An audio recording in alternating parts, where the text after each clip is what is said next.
नमस्कार, जुड़ चुके हैं आप आर्थिक धारा की डिजिटल दुनिया के साथ। मैं हूं आपके साथ श्वेता पांडे। आज के मुद्दे की करेंगे शुरुआत, लेकिन पहले सब्सक्राइब करें हमारा चैनल अभी लौटी। चुनावी जंग जुड़ा होता है सत्ता से। कोई भी राजनीतिक पार्टी नहीं होना चाहती सत्ता से बेदखल।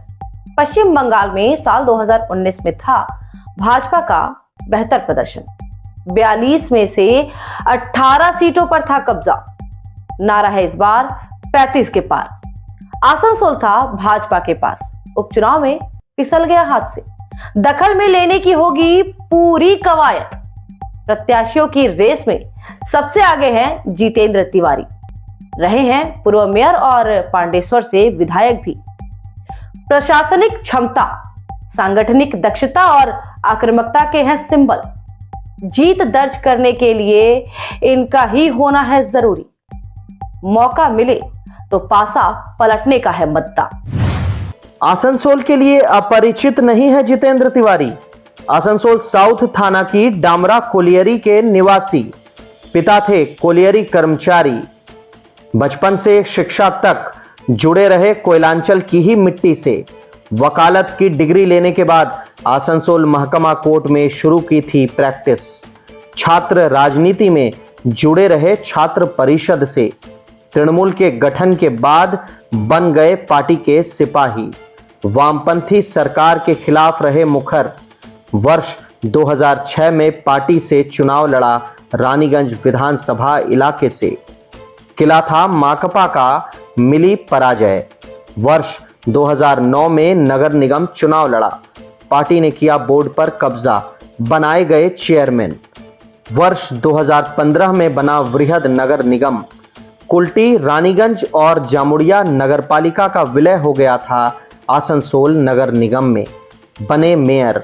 वर्ष 2016 में आया विधानसभा का चुनाव। वामपंथ के गढ़ पांडवेश्वर को फतह करने की थी चुनौती। शानदार जीत दर्ज कर लहराया तृणमूल का परचम। वर्ष 2019 में हुआ संसदीय चुनाव। पार्टी ने चुनाव के बाद बनाया जिलाध्यक्ष भी। आसनसोल के हितों को सामने रख वर्ष 2021 में छोड़ दी तृणमूल कांग्रेस। शामिल हुए भाजपा में। काफी कम मतों से हारे थे गड़बड़ियों के कारण। कोर्ट में चल रही सुनवाई। भाजपा के सामने मुख्य संकट रहा सांगठनिक ढांचा। सांसद और पार्टी के बीच रहा है भारी गैप। आक्रामकता की भी रहती है कमी। केंद्रीय सुरक्षा के रहने पर भी नहीं मिलते सभी बूथों पर पोलिंग एजेंट। जितेंद्र तिवारी ने विभिन्न मोर्चों पर किया है शानदार प्रदर्शन। यही कारण है कि भाजपा नेतृत्व के बने रहते हैं चहेते। मेयर के रूप में जितेंद्र तिवारी ने किया प्रशासनिक क्षमता का अद्भुत प्रदर्शन। पहली बार नगर निगम जैसे संस्थान में दिखा था वर्क कल्चर। खुलेआम चढ़ावा की परिपाटी पर लग गई थी रोक। विकास था ऐतिहासिक। बिना पक्षपात सभी पार्षदों को मिली थी समान राशि। नियत समय से पहले पूरी हुई योजनाएं। शहरों का सौंदर्यीकरण। सैकड़ों बने पार्क भी। मेयर के रूप में उनकी क्षमता का लोहा मानते हैं उनके विरोधी भी। उनके कार्यकाल में निगम मुख्यालय रहा आंदोलन विहीन। किसी भी संगठन, राजनीतिक दल का नहीं था कोई प्रदर्शन। फंड की नहीं रही कोई कमी। नागरिक सुविधाओं, खासकर पानी, बिजली और सड़क पर रहा उनका सर्वाधिक जोर। सांगठनिक क्षमता का लोहा तो मानती ही थी ममता बनर्जी भी। बाबुल सुप्रियो पहली बार सांसद बने, केंद्र में बने मंत्री, लेकिन चुनाव शुरू होने से ही सीधे टकराते रहे उनसे जितेंद्र तिवारी। सांसदी मंत्री काल में तृणमूल में कोई सेंधमारी नहीं कर पाई भाजपा और बाबुल। पांडवेश्वर में माकपा और भाजपा को पूरी तरह से रखा था जितेंद्र ने नियंत्रण में। उनकी सांगठनिक क्षमता का है रिजल्ट। गठित करते रहे हैं दर्जनों संगठन, पार्टी के भीतर भी और पार्टी के बाहर भी। तृणमूल की चुनावी सलाहकार है आईपैक। उनका नेतृत्व भी कायल है जितेंद्र तिवारी की सांगठनिक दक्षता का। सर्वे में आईपैक ने स्पष्ट जिक्र किया है, अगर टिकट मिला जितेंद्र तिवारी को भाजपा से, सांगठनिक क्षमता के कारण ही जीत होगी उनकी जरूर। आक्रामकता पूरी तरह शामिल है उनके वर्क सिस्टम में। जनता का हित, जनता की सुविधाएं होती हैं प्राथमिकता। पार्टी के लिए किसी भी हद तक जाने का है जुनून। दुर्गापुर नगर निगम चुनाव में दिखा था उनका जलवा। सभी 43 सीटों पर जीत दर्ज की थी तृणमूल ने। ऐतिहासिक परिणाम था तृणमूल के लिए। आसनसोल नगर निगम चुनाव में भी दिखी थी यही आक्रामकता।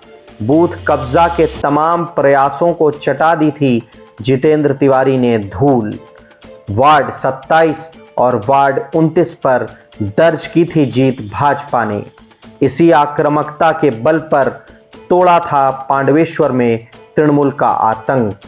पूरे संसदीय चुनाव में तृणमूल की हर चुनौती को किया स्वीकार। उनकी उपस्थिति मात्र से ऊर्जान्वित होते हैं भाजपा कार्यकर्ता। पुलिस और अपराधी भी स्वीकारते हैं जितेंद्र तिवारी की आक्रामकता को। संसदीय उपचुनाव में तृणमूल को मिली थी बड़ी जीत। भाजपा प्रत्याशी अग्निमित्रा पॉल में नहीं दिखी थी सांगठनिक क्षमता, अकेली पड़ गई थी चुनावी महाभारत में। आक्रामकता तो कहीं दिखी ही नहीं। मेयर विधान उपाध्याय से करनी पड़ी थी हिंसा ना करने की अपील। हतोत्साहित हुए थे पार्टी कर्मी। लेकिन इस बार अगर जितेंद्र तिवारी बने प्रत्याशी तो तृणमूल को चबाने पड़ सकते हैं लोहे के चने। अगले अंक में भूमिपुत्र प्रत्याशी की मांग के मुद्दे पर होगी चर्चा। अब आइए आपको दिखाते हैं बराकर से जुड़ी ये स्पेशल स्टोरी।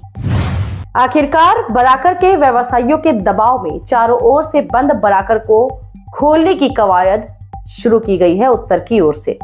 जी हां, जिस रेल प्रशासन ने प्रतिबंधित किया था भारी वाहनों का प्रवेश, उसी रेल प्रशासन ने अपनी जमीन पर निर्णय लिया है बनाने का 800 मीटर लंबी वैकल्पिक सड़क 1 करोड़ 6 लाख की लागत से। बराकर में रेलवे स्टेशन से कल्याणेश्वरी तक जाने वाली सड़क पर स्थित है रेलवे अंडर ब्रिज और इस ब्रिज के दोनों ओर बैरिकेडिंग की गई है, जिसके बाद से रास्ता हो गया सकरा और बंद हो गया प्रवेश भारी वाहनों का शहर के अंदर। लखियाबाद नदी किनारे होते हुए मद्रासी पाड़ा से एक सड़क बनाई जा रही है और जिसे जोड़ा जाएगा कल्याणेश्वरी मुख्य मार्ग से। शुक्रवार को इस सड़क के निर्माण कार्य का किया गया शिलान्यास। मौजूद थे कुल्टी विधायक डॉक्टर अजय पोद्दार। विधायक ने बताया कि निर्माण कार्य अगले 4 से 5 महीनों के अंदर ही पूरा कर दिया जाएगा। ये बराकर की समस्या किसी समय बराकर कलकत्ते के बाद दूसरा व्यावसायिक नगर था जो 70 साल में सिस्टमेटिक वे में ख़त्म कर दिया गया है। यहाँ चारों तरफ रोड का इंक्रोचमेंट करके बराकर में आवागमन की असुविधा कर दी गई है और रोड स्ट्रेंथनिंग के लिए, ब्रिज स्ट्रेंथनिंग के लिए जो ब्रिज को छोटा किया गया था उसके लिए अल्टरनेटिव रूट की आवश्यकता थी, जो हमारे माननीय रेल मंत्री के द्वारा प्रेषित करने के बाद DRM के माध्यम से ये काम शुरू हो गया है। उम्मीद है कि बरसात के पहले ये काम पूर्ण हो जाएगा और जो अपेक्षित रोड है उसी स्टैंडर्ड पे रोड बनेगी। आसनसोल रेल मंडल के EN मुनेश पांडे ने भी निर्माण संबंधित जानकारी साझा की। यहाँ से लेकर वहाँ तक लगभग 1.6 किलोमीटर के आसपास की बनेगी, जिसमें 2 कलवर्ट है, फिलिंग है, अर्थवर्क का वर्क है, कटिंग है। तो ये सब को ध्यान में रखते हुए जो है हम लोगों ने काम स्टार्ट कर दिया है। होपफुली 4 या 5 महीनों में ये हम लोग कंप्लीट कर लेंगे। और 1.606 करोड़। उपस्थित थे शंकर शर्मा। साहब को धन्यवाद देना चाहिए कि उनके आने के बाद हमें कुछ नई नई चीज़ और डेवलप होने देख रही है। तो बराकर के लोगों की तरह से एक तो ये संदेश भी जाना चाहिए कि सही लोग का चयन करने से सही काम होने में देर नहीं लगती। बराकर चैम्बर ऑफ कॉमर्स के अध्यक्ष शिव कुमार अग्रवाल ने क्या कुछ कहा, सुनिए। और ये बराकर बिजनेस की लाइफलाइन घोषित होने वाला है ये रोड, कारण कि हम लोगों के पास में और कोई साधन ही नहीं है। बराकर मार्केट से अल्टरनेट खाली एक बराकर बेगुनिया रोड है। अब ये रोड होने से बहुत बड़ी बात है कि एक ठो काम जो व्यापारी वर्ग के लिए हुआ है ये बहुत ज़बरदस्त काम है और आने वाले टाइम में सभी व्यवसायी वर्ग इससे बहुत लाभान्वित होंगे। सड़क निर्माण कार्य शुरू होने से व्यवसाय वर्ग है उत्साहित। पीनू चैटर्जी, रामेश्वर भगत, रिंकू पोद्दार और तमाम बराकर निवासियों ने जाहिर की खुशी।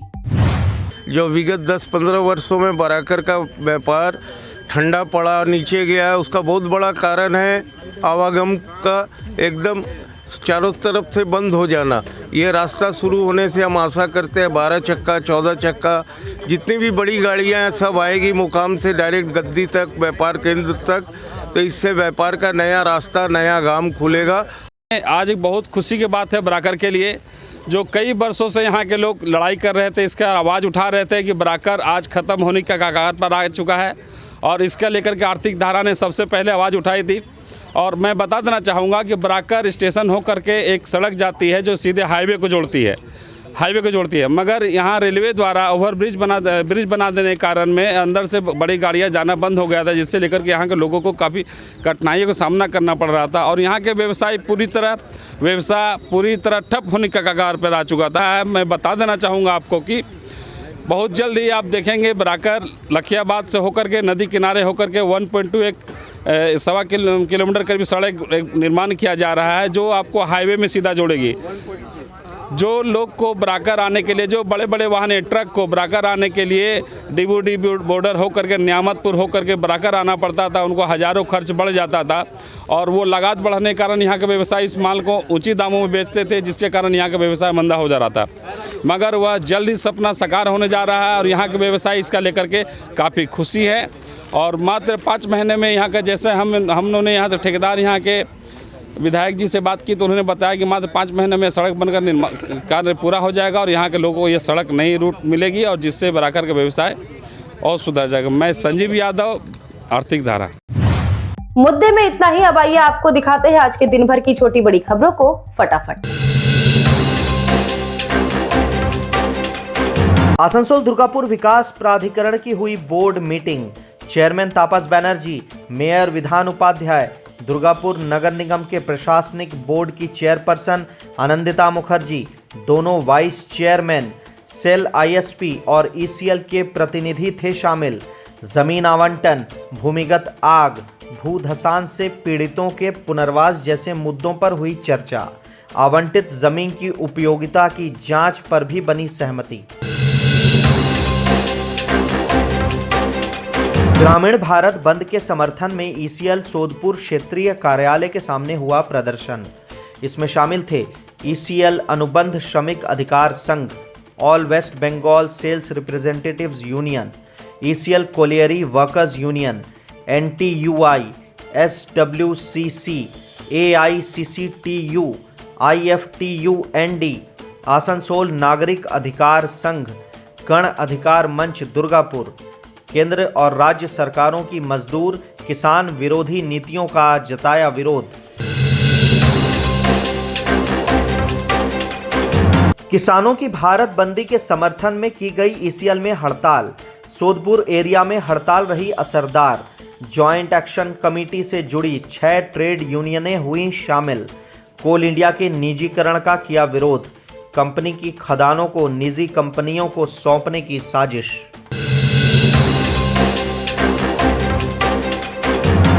जिला मुख्यालय आसनसोल के विभिन्न सेंटरों पर शुरू हुई हायर सेकेंडरी की परीक्षा। विभिन्न सेंटरों पर की गई थी सुरक्षा व्यवस्था। पुलिस अधिकारियों, विभिन्न संगठनों ने परीक्षार्थियों को दी शुभकामनाएं। एनसी लाहिड़ी स्कूल में परीक्षा देने पहुंचे परीक्षार्थी। आसनसोल नॉर्थ पुलिस स्टेशन के नॉर्थ ट्रैफिक गार्ड ने सहयोग किया अभ्यर्थियों का। आसनसोल के रूपनारायणपुर में स्थित है हिंदुस्तान केबल्स लिमिटेड। कई वर्ष पहले बंद हो गई थी फैक्ट्री। कर्मियों को दे दिया गया वीआरएस, लेकिन परित्यक्त आवासों में रह रहे लोग आज भी। सालानपुर थाना पुलिस ने शुरू किया अभियान। निवासियों से संग्रहित किए जा रहे पहचान पत्र। पुलिस अधिकारियों की टीम ने किया निरीक्षण। थानेदार अमित हाथी ने किया नेतृत्व। ईसीएल के काजुरा एरिया में है मधुसूदनपुर कोलियरी। कोलियरी कोऑपरेटिव का चुनाव हो चुका है पहले ही। पैनल बोर्ड का गठन भी हुआ शांतिपूर्ण। बहुला ग्राम पंचायत के उप प्रधान वीर बहादुर सिंह थे उपस्थित। सारे प्रार्थी जीते थे निर्विरोध। चेयरमैन बने अजय शर्मा, सचिव वीरेंद्र यादव, वाइस चेयरमैन शहादत मियां तो पैनल चेयरमैन विनोद सिंह। पांडवेश्वर के हरिपुर का गोसाई टोला मंदिर तालाब का पानी सूख गया अचानक। पूरे इलाके में फैल गई दहशत। अन्य तालाबों का पानी भी सूख रहा है धीरे धीरे। ग्रामीणों की बढ़ गई है परेशानी। स्थानीय ग्रामीण मान रहे हैं ईसीएल को दोषी। कोयला खनन के कारण सूख रहे स्थानीय जल स्रोत। उप प्रमुख गोपीनाथ नाग ने कहा, पुनर्वास नहीं होने पर होगा बड़ा आंदोलन। दुर्गापुर के डीवीसी डीटीपीएस में जमकर हुआ हंगामा। अधिकारी जब परित्यक्त आवास को खाली कराने आए तो उनमें काबिज निवासियों ने जताया विरोध। अधिकारियों ने एफएस टाइप आवासों के बिजली पानी के कनेक्शन को काट डाला। अवैध कब्जेदारों को दिया गया 10 दिनों का अल्टीमेटम। आर्थिक धारा डिजिटल पर खबरों का सफर यहीं तक। फिर मुलाकात होगी एक और मुद्दे के साथ। तब तक के लिए स्वस्थ रहे, अपना ध्यान रखें और जुड़े रहे आर्थिक धारा के साथ। चैनल सब्सक्राइब करें, वीडियो को लाइक करें, ज्यादा से ज्यादा शेयर करें। जुड़ने के लिए फेसबुक और एक्स पर भी फॉलो कर सकते हैं।